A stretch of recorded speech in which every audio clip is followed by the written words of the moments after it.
में 5 वक्त की नमाज कोई फर्ज वगैरह नहीं है। एवरेज मुस्लिम्स की आर्गुमेंट रहती है कि दिल अच्छा होना चाहिए, नीयत अच्छी होनी चाहिए, काम करने की जरूरत नहीं है। तो उसने मुझे फोटो दिखाई थी, दानिश जहन है ये, ऐसे फोटो शूट करता रहता है और काफी फेमस है। वीडियोस देखता था इस्लाम के ऊपर या इस्लाम के खिलाफ, ऐसी वीडियोस चलती रहती थी मेरी। तो मैं आगरा भी गया था ऑडिशन देने के लिए, ऑडिशन में सिलेक्शन हो गया मेरा और मुझे रोल भी उसने ऑफर कर दिया। प्रोड्यूसर ने 100 मिस्टेक्स इन इस्लाम करके कोई मैंने देख लिया, मेरा मूड खराब हो गया।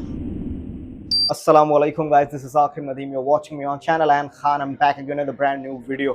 हाँ, एक हफ्ता हो गया मुझे कोई व्लॉग या लंबी वीडियो बनाए हुए। मैं शॉर्ट्स डाल रहा था बीच बीच में, बट लंबी वाली वीडियोस बनाने में एडिटिंग में ज्यादा वक्त जाता है, फिर उसको अपलोडिंग में भी अलग सा वक्त जाता है, तो बड़े मसले मसाइल रहते हैं, इसलिए उतना उसको बना नहीं पाता हूँ। ये आज की जो वीडियो है इसको मैं पिछले कितने 2 या 3 साल से ट्राई कर रहा था बनाने का, बट मैं बना नहीं पा रहा था। मैं कहा अभी सही वक्त नहीं है, सही वक्त नहीं है। अगर सोचो ऐसे तो वक्त कभी सही आने वाला नहीं है। आई गेस 2017 के नवंबर से शायद मैं यूट्यूब पे हूँ, बट मेरा वो पुराना वाला चैनल डिलीट हो गया।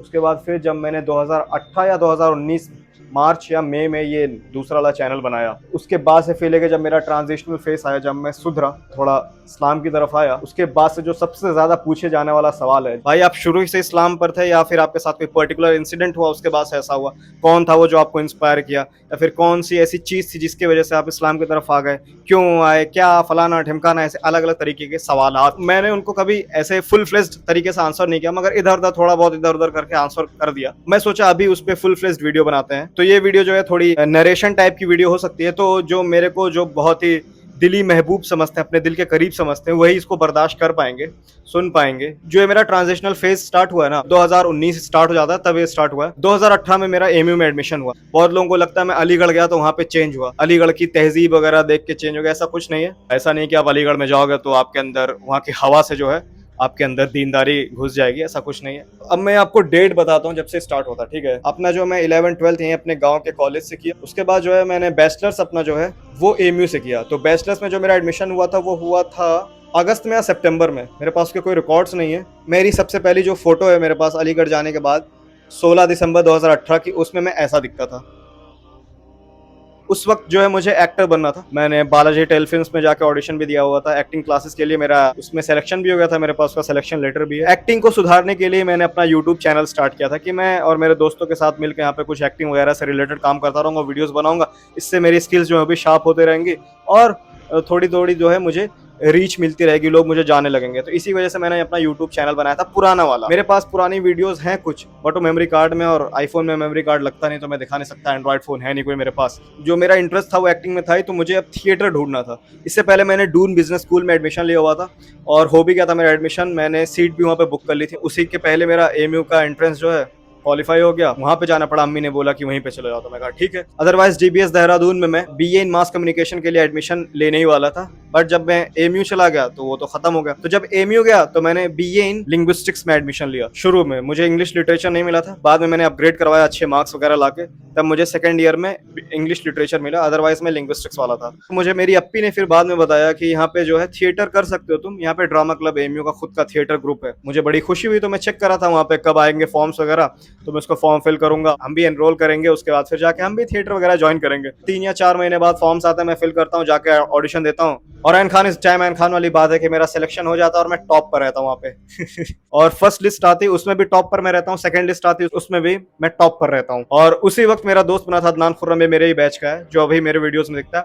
वो आई गेस 6th या 5th पे था, आज वो ड्रामा क्लब का सेक्रेटरी है जब मेरा एडमिशन हो गया तो मैंने स्टार्ट कर दिया ड्रामा क्लब जाना, पढ़ाई भी करता था। उस वक्त मैं इस्लाम को लेके बिल्कुल भी कोई सीरियस वगैरह नहीं था, बल्कि मैं आपको एक इंसिडेंट बताता हूँ जो मेरे साथ हुआ था। मैं और साकिब, मैं उसके रूम पे था, सुबह सुबह के वक्त में वो दरवाजा जो है बंद रखता था हॉस्टल का, तो मैं कहता था अरे यार दरवाजा खोल दो, सुबह सुबह रहमत आती है अल्लाह की। मैं घर से सुना हुआ था, अम्मी बोलती थी ऐसे, यही बोला साकिब से। साकिब कह रहा अच्छा नमाज नहीं पढ़नी चाहिए 5 वक्त की, मगर दरवाजा खोल देना चाहिए सुबह रहमत आने के लिए, सुबह उठ के फजर की नमाज नहीं पढ़नी चाहिए। मैं पढ़ा वगैरह तो था नहीं, ना इस्लाम के लिए सीरियस था, तो मैं उससे बोला, मैं अपना लेवल बता रहा हूँ, मैं उस वक्त क्या लेवल था मेरा।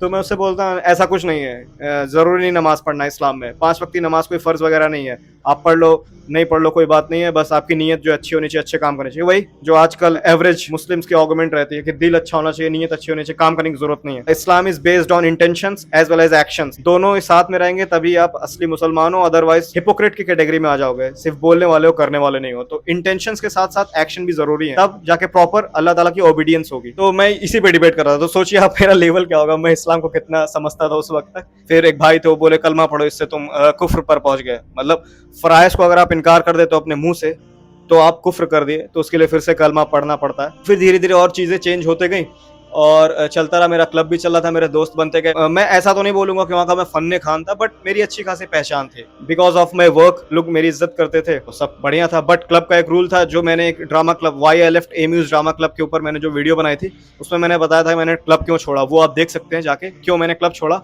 अब मैं वापस आता हूँ अपने होम टाउन की तरफ। जब मैं 11th-12th कर रहा था ना, उस बीच मेरा यहाँ पे एक दोस्त था बांसी में, उसका नाम था अहद। तो वो जो था ना, वो दानिश जहन करके एक टिकटॉकर था उस वक्त का, और वो व्लॉगर भी था काफी अच्छा, उसके काफी फैन फॉलोइंग थी, तो उसका फैन था। तो इसका इंस्टाग्राम मुझे दिखाता रहता था कि देख इसका फैशन सेंस कितना अच्छा है, मैं भी इसकी तरह फोटो शूट करूंगा। तो मुझे कोई इंटरेस्ट था नहीं उस वक्त, क्योंकि मुझे बॉलीवुड के सेलिब्रिटीज में इंटरेस्ट था, मुझे टिकटॉक या सोशल मीडिया इन्फ्लुएंसर से कोई लेना देना नहीं था। उस वक्त मैंने दानिश जहन का नाम सुना हुआ था। फिर उसके बाद जब मैं क्लब में गया, धीरे धीरे मुझे क्लब का जो माहौल है ना, वो अंदर से ऐसा लगता था सफोकेट कर रहा है। अल्लाह ताला शुरू से ना मेरे अंदर रखा था कि थोड़ी सी भी कोई गलत चीज होती थी ना, मेरे को दिल में डर लग जाता था। अंदर कोई बोलता तो नहीं फर्क पड़ता था, मगर मुझे अंदर से डर लगता था मैंने गलत कर दिया। मेरी नफ्स जो है मलामत करती थी अंदर से।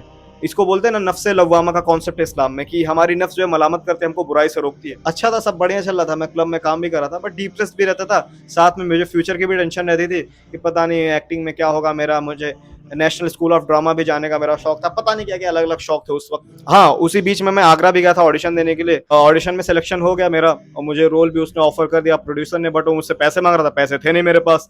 तो मैं कहा नहीं भैया, हम नहीं कर पाएंगे। उसी बीच छुट्टियां चलती हैं, शायद ठंड की स्टार्ट होती हैं, तो फिर मैं घर पे आता हूँ। अभी तक मेरे अंदर कोई चेंज वगैरह नहीं होता, ये बस है कि मुझे डिप्रेस्ड फील होता था क्लब में रहने पर, वो था। बाकी और कोई चेंज नहीं आया था, सिर्फ फोन वगैरह अपना चलाता था और घर में बैठा रहता था, कुछ करना नहीं रहता था। उसी बीच मेरा एक दोस्त था उस वक्त, वो भी क्लब का ही था, उसका नाम था गौसु सकलैन। वो स्टोरी लगाता अपने व्हाट्सएप पे, रेस्ट इन पीस दानिश जहन का उस वक्त डेथ हो जाता है, उसके ऊपर वो स्टोरी लगाता है। मैं देख के एकदम शॉक हो जाता हूँ। वो होता है ना, फ्लैशबैक आता है कि मेरा जो दोस्त था अहद, जो होम टाउन वाला ही था, उसने मुझे फोटो दिखाई थी, दानिश जहन है ये, ऐसे फोटो शूट करता रहता है और ये काफी फेमस है फलाना ढिमकाना। तो मुझे शौक लगा वो अचानक से। मैं उसको फॉलो भी नहीं करता था, फिर भी शौक इसलिए लगा कि अभी तो कुछ दिन पहले मेरा दोस्त इसके बारे में बात कर रहा था, 8-10 महीने पहले, और अचानक से इसका इंतकाल होगा। फिर मेरी एक और फ्रेंड थी उसी क्लब की, उसका नाम था हिमानी, वो भी वही स्टोरी लगाई थी दानिश जहन के लिए। तो मैं देखा वो, फिर मतलब 100% श्योर होगा कि हाँ उसकी डेथ हो गई है। वो पहला वक्त था, मेरे लाइफ का मोमेंट था, जब मेरे को झटका लगा किसी चीज से। यूट्यूब पे शायद उसको फिर सर्च वगैरह किया, तो बहुत सारी फेक वीडियोस थी, लोग डाले हुए थे उसकी कार के एक्सीडेंट का, किसी के भी कार के एक्सीडेंट का वीडियो डाले थे। उसे मैं ढूंढते ढांढते कहीं से मुझे एक मिली, जिसमें हाँ उसके चेहरे पे खून वगैरह था और उसका एक्सीडेंट बहुत बुरा हुआ था। और ये पता चला कि वो टिकटॉक की वीडियो लास्ट में बनाकर अपलोड कर कर ही उसकी डेथ हुई। मतलब वो करते करते, जो काम वो कर रहा था वही करते करते उसकी डेथ हो गई। जिस हाल में तुम रहोगे दुनिया में, उसी हाल में तुमको उठाया जाएगा, इसीलिए हमको अच्छे हाल में हमेशा रहना चाहिए। तो वो मैं देखा, मैं एकदम शॉक हो गया। जो चीज मुझे उस वक्त हिट की ना, दानिश जहन के पास वो था जो मुझे चाहिए था। मुझे भी मॉडलिंग करनी थी, मुझे भी एक्टिंग करनी थी, मुझे भी फेम चाहिए, वो चीज दानिश जहन के पास थी। अब उसका अचानक से इंतकाल हो गया, कुछ नहीं बचा, छोड़कर वो पीछे कुछ नहीं गया, सब खत्म। वो वक्त था, उस मोमेंट पे मैंने रियलाइज किया, नहीं this is not the right thing I am doing. अगर देखा जाए तो उसकी कोई वर्थ नहीं है, क्योंकि अगर आप एक बार खत्म हो जाओगे तो वो चीज यहीं की यहीं रह जाएगी और आप चले जाओगे अल्लाह के पास। फिर उसके बाद मैं चीजों को थोड़ा सा सीरियस लेना शुरू किया। फिर मेरी छुट्टियां खत्म होती हैं, मैं वापस अलीगढ़ में जाता हूँ, वापस से मेरा क्लब स्टार्ट हो जाता है। बट क्लब में जाने के बाद मेरा एक दोस्त रहता अशरफ, वो नमाज पढ़ने जाता था और वो पूछता भी था लोगों से, तो उसके साथ लोग जाते नहीं थे। एक दिन हम लोग गए हुए थे किसी पार्टी में, शायद किसी का बर्थडे था, उसके वजह से इनविटेशन था, तो हम लोग सब गए हुए थे। तो उसी में नमाज का वक्त हो जाता है असर का, तो सबसे अशरफ पूछता चलोगे, कोई नहीं जाता, मुझसे पूछता है। मैं सोचता हूँ यार इसको बुरा ना लग जाए, तो साथ में चला जाता हूँ, सवाब का ही तो काम है नमाज पढ़ना, तो मैं साथ में उसके चला जाता हूँ नमाज पढ़ने। वो था पहला दिन जब मैंने उसके साथ नमाज पढ़ी। उससे पहले भी पढ़ा, बट जुमे वाली, तो मतलब दूसरे किसी वक्त में नमाज पढ़ना वो पहली बार, शायद मुझे जहां तक याद है, असर की नमाज मैंने शुरू की थी उसी के साथ पढ़ना। कभी कभार जो है मैं ऐसे ही 2 या 3 वक्त की नमाज जो है पढ़ लेता था, 5 वक्त की नमाज नहीं पढ़ता था। और मेरा दोस्त अशरफ मुझसे बोलता भी था, तो 5 वक्त की नमाज क्यों नहीं पढ़ता है, 3 वक्त की भी काफी है। तो उसके बाद फिर कुछ दिनों बाद धीरे धीरे एंसेंबल आता है, थिएटर का कॉम्पिटिशन होता है, 1 साल में 1 बार होता है, उसमें अलग अलग टीम्स बनाए जाते हैं। तो मैं एक टीम में रहता हूँ, और उसका नाम रहता है अदबी कलाकार करके। और हमारा प्ले रहता है, मोनो एक्ट होता है और स्किट वगैरह होती है। तो स्किट मैंने लिखी अपने दोस्त के साथ मिलके, स्टोरी राइटर भी हूँ मैं और मेरे दोस्त कौन ने मिलके एक स्क्रिप्ट लिखी, आम चार्ट उसका नाम था, वो सैटारिकल स्किट थी। फिर मैंने मोनो एक्ट में काम किया, वो मोनो एक्ट मैंने खुद से लिखा था, वो भी मैंने खुद से लिखा था, उसमें किसी की हेल्प नहीं ली थी। वो फर्स्ट प्राइज को मिला, बेस्ट एक्टिंग का अवार्ड मिला, बेस्ट मोनो एक्ट का अवार्ड मिला मुझे। प्ले था, हमने किया हुआ था हिटलर के ऊपर, माइन काम्फ जो उसकी बुक है उसके ऊपर, और उसमें भी कुछ बेस्ट कॉस्ट्यूम या बेस्ट लाइटिंग इफेक्ट, इन सब के लिए ऐसे कुछ अवार्ड मिला था, याद नहीं मुझे सही से। और उस वक्त तक मैं थोड़ा बहुत रिजर्व रहने लगा। मैं धीरे धीरे करके 5 वक्त की नमाज में आता हूँ, अपने आप मुझे याद नहीं कैसे आता हूँ, बट मैं जब मेरे दिमाग में ये था कि जब मैं 3 वक्त की नमाज पढ़ रहा हूँ, एफर्ट डाल रहा हूँ, तो क्यों नहीं इसको 5 वक्त का कर लूँ, क्यों 2 वक्त की नमाज छोड़ू। तो मैं 5 वक्त भी शुरू कर दिया। अब यहाँ पे आता है मेन चीज जो सारे मुस्लिम कहते हैं, हिदायत अल्लाह ताला दे देता है, उसकी जिम्मेदारी रहती है, बट आप उस हिदायत को इस्तेमाल कैसे करते हो ये आपकी जिम्मेदारी है। फॉर एग्जाम्पल, असल हिदायत तब होती है जब आप चीजों को समझना और चीजों के बारे में जानना शुरू करो। फॉर एग्जाम्पल, तलबीस इब्लीस किताब है इब्न अल जौज़ी की, इसमें वो लिखते हैं Iblis convinces them that worship is better than seeking knowledge. In fact, seeking knowledge is better than performing voluntary ritual. इब्लीस क्या धोखा देता है लोगों को कि इबादत करना बहुत बेहतर है इल्म हासिल करने से, और ये इब्लीस का सबसे पहला पैंतरा होता है कोई भी इंसान जब हिदायत पर आता है। लोग नमाज पढ़ते हैं, रमजान के रोजे रख लेंगे और 5 वक्त की नमाज पढ़ेंगे, इनको लगेगा दैट्स इट, जुमे के दिन अरबी में कुरान पढ़ लेंगे, दैट्स इट, इनको लगता है कंप्लीट, ये हिदायत मिल गई, they are doing their best in their life, और लोग इन्हीं को लुक आफ्टर करते हैं फिर कि हाँ ये सही है, हिदायत याफ्ता आदमी। मगर ये असल है नहीं। इब्लीस ऐसे लोगों को यूं तुरंत गुमराह करता है। क्यों? क्योंकि आपके पास कोई कोर नहीं ना, फाउंडेशन जब तक आपके पास रहेगा नहीं मजबूत, तब तक आपकी बिल्डिंग मजबूत कैसे रहेगी, वो तो डगमगा के कभी भी गिर जाएगी। आप इबादत के बेस पे थोड़ी ना बोल सकते हो कि आपको हिदायत है। ऐसे तो बहुत सारे लोग किसी भी चीज की इबादत करते रहते हैं without any concrete knowledge about what they are doing. हमारे पास कंक्रीट नॉलेज होनी चाहिए, हम क्या कर रहे हैं, किस लिए कर रहे हैं, पर्पस क्या है इस इबादत का। ये लिखते हैं इब्न अल जौज़ी कि इब्लीस जो है लोगों को धोखा देता है कि सिर्फ तुम इबादत करो, इल्म मत हासिल करो। ऐसे ही वो धीरे धीरे करके इबादत में उनका जी भर देता है, या कुछ भी करके उनको इबादत से भी धीरे धीरे करके हटा देगा, क्योंकि इल्म तो रहेगा नहीं, फिर वापस हो जाएंगे क्यों। उस वक्त तक सिर्फ मैं भी नमाज ही पढ़ता था बस, और कुछ नहीं, मेरे लिए और कुछ नहीं था। इस्लाम मतलब वही था, नमाज पढ़ लिया, जो सुना के मैंने सुना हुआ था वही चीजें फॉलो करता था। फिर मैं इसी बीच में वो जो होती है ना डिबेट्स वगैरह, हाइड पार्क या स्पीकर्स कॉर्नर या दावा जो होता था उस वक्त, जो क्रिश्चियंस और उस वक्त नॉन मुस्लिम जो रहते थे जाके मुस्लिम्स के साथ डिबेट करते थे हाइड पार्क में, अलग अलग जगह पे। जो फॉरेन के मुस्लिम्स जो रहते थे रिवर्ट होते थे, वो करते थे काम असल में, और वो प्रूफ करते थे कि इस्लाम क्यों सही है और आप में क्या क्या बुराइयां हैं, ये चीजें करते थे वो सब। तो ये डिबेट होती थी, मैं उसमें बहुत इंटरेस्टेड रहता था, वो सब देखता रहता था। और फिर ऐसे में बहुत सारे स्कॉलर्स की भी वीडियोस देखता था, उसी में मैं ऐसे भी वीडियोस देखता था जो इस्लाम के खिलाफ बनाई जाती थी, तो मैं बहुत डिप्रेस्ड हो जाता था, क्योंकि मेरे पास जवाब तो रहते थे। मैं देखता था, मेरे को बड़ा बुरा लगता था, यार ये गलती बता दी इसने इस्लाम में। ये इतनी बार हो चुका था मेरे साथ, इतनी बार कि एक वक्त की बात है जब मैं हॉस्टल में था, नॉर्थ में जब मैं रहता था, मैं तो वहां पर रात में मैं सोने जा रहा था, मैं वही वीडियोस देखता था। मैं कुछ नहीं करता था, दिन में दिन रात नमाज पढ़ता था और ये वीडियोस देखता था इस्लाम के ऊपर या इस्लाम के खिलाफ, ऐसे वीडियोस चलती रहती थी मेरे दिमाग में। तो वो जब मैं देख रहा था रात में, मेरे को इतना बुरा लगा, कोई मैं वीडियो देख लिया उसमें 100, या वीडियो का कोई टाइटल था 100 मिस्टेक्स इन इस्लाम करके, कोई मैंने देख लिया, मेरा मूड खराब हो गया, इतनी गलतियां इस्लाम में। और बहुत सारी ऐसी वीडियोस देख ली थी मैंने, कहा नहीं यार ऐसे काम नहीं चलेगा। मैं ये वीडियो देख रहा हूँ, फिर जाके किसी स्कॉलर की वीडियो सर्च मार रहा हूँ और उसको देख के वेरीफाई कर रहा हूँ, नहीं ये झूठ बोल रहा है। ऐसा कब तक चलेगा भाई? मुझे खुद से चीजें सीखनी पड़ेंगी, मुझे खुद से चीजें पढ़नी पड़ेंगी, समझनी पड़ेंगी। अल्लाह ताला ने मुझे तौफीक दिया कि मैं पढ़ रहा हूँ, तो मैंने फिर वहीं से शुरू किया। कुरान का ट्रांसलेशन जो है डाउनलोड किया, ऐप, रात की बात है, मैंने ऐप डाउनलोड किया और मैंने स्टार्ट किया ट्रांसलेशन से कुरान पढ़ना। धीरे धीरे करके चीजें मैं पढ़ने लगा, इसीलिए ताकि मेरे पास जवाब रहे, I will be able to answer them well. फिर मैं ट्रांसलेशन से करके मैं कई बार फिर मेरी कुरान जो है मुकम्मल हो गई। कई बार मैंने कुरान मुकम्मल किया ट्रांसलेशन से, तो मेरे को इतना आइडिया है कुरान में क्या चीज़ लिखी है, किस कॉन्टेक्स्ट में लिखी है। अब मेरे सामने कोई चीज़ बोलता है ये ऐसे वैसे, तो मुझे पता चल जाता है, वो नेट पे सर्च मार के 2 आयतें देख के गूगल पे आके बता रहा है। आप किसी भी चीज़ को जब पूरी तरीके से पढ़ोगे ना, then only will be enough confident about that thing. तो आपको अगर अच्छा कॉन्फिडेंस गेन करना है तो आपको खुद से पढ़ना पड़ेगा। लाख स्कॉलर की वीडियोस देख लोगे, आपके ऊपर कोई फर्क नहीं पड़ने वाला। अगर आपके सामने कोई अच्छा लपैंतरा फेंक के मारेगा ना, तुरंत आप ढह जाओगे। तो बेहतर है आप खुद से इल्म हासिल करो, वो चीज कंक्रीट है, वो आपका बेस बनाएगी। घर बनाने के लिए जो फाउंडेशन तैयार करते हैं ना, वो अपना तैयार करो पहले। स्कॉलर्स की वीडियोस देख के ज्यादा कुछ फायदा होने वाला नहीं, वो आप टेम्परेरी बस उस चीज पर अमल करोगे, दैट्स इट। तब वहां से मैंने स्टार्ट किया कुरान ट्रांसलेशन से। तब तक मेरे नजदीक कुछ नहीं था, सुन्नत वगैरह कुछ नहीं थी, वो कहने के लिए बस थी, मगर हदीस वगैरह मैं नहीं पढ़ता था। फिर वहीं एमयू का मेरा एक दोस्त बना कुरानिक स्टडीज का, उसका नाम था मुबश्शिर, जो है कुरानिक स्टडीज का था, और वो हदीस वगैरह में ज्यादा रहता था। तो वो मुझे मिला, मुझे मिलने के बाद उसने बताया यार ऐसे कोई बात हो रही थी, उसमें नमाज के ऊपर बात हुई, क्या यार लोग नमाज यहाँ पढ़ते हैं अलग अलग किस्म की, कोई इस इमाम के हिसाब से पढ़ता है, कोई इस इमाम के हिसाब से पढ़ता है। नबी अलैहिस्सलाम की नमाज किसी ने रिसर्च की नहीं है, कोई देखा नहीं है। मैं कहा नबी अलैहिस्सलाम की नमाज कोई अलग थी क्या? मेरे को फिर वो हदीस के बारे में बताया कि हदीस भी एक ऐसी चीज होती है जो ट्रेडिशन है और वो ट्रांसमिटेड है, हम तक आया हुआ है। उम्मत का इजमा है कि हदीस जो है नबी अलैहिस्सलाम के वर्ड्स हैं, उनके एक्शंस या उनकी स्पीच या उनके ऑर्डर्स जो उन्होंने बोला हुआ है, यही है सुन्नत। तो उस पर भी मानना हमारे लिए फ़र्ज़ है। नबी अलैहिस्सलाम जो चीज़ बोलते हैं उनको मानना हमारे ऊपर फ़र्ज़ है, क्योंकि कुरान की भी आयत है अतिउल्लाह व अतिउर रसूल ओबे अल्लाह एंड हिज मैसेंजर सल्लल्लाहु अलैहि वसल्लम। तो मैं कहा अच्छा ठीक है, नमाज के ऊपर भी रिसर्च की। फिर मैं नमाज भी मुझे पता चला जो घर वाले सिखाए थे वो अलग थी, और फिर मुझे नमाज भी अपनी पूरी चेंज करनी पड़ी। काफी वक्त लगा मुझे नमाज चेंज करने में। जितनी हदीस के हिसाब से जो जो चीजें थी वो करना मैंने स्टार्ट कर दिया। Rest Allah knows the best.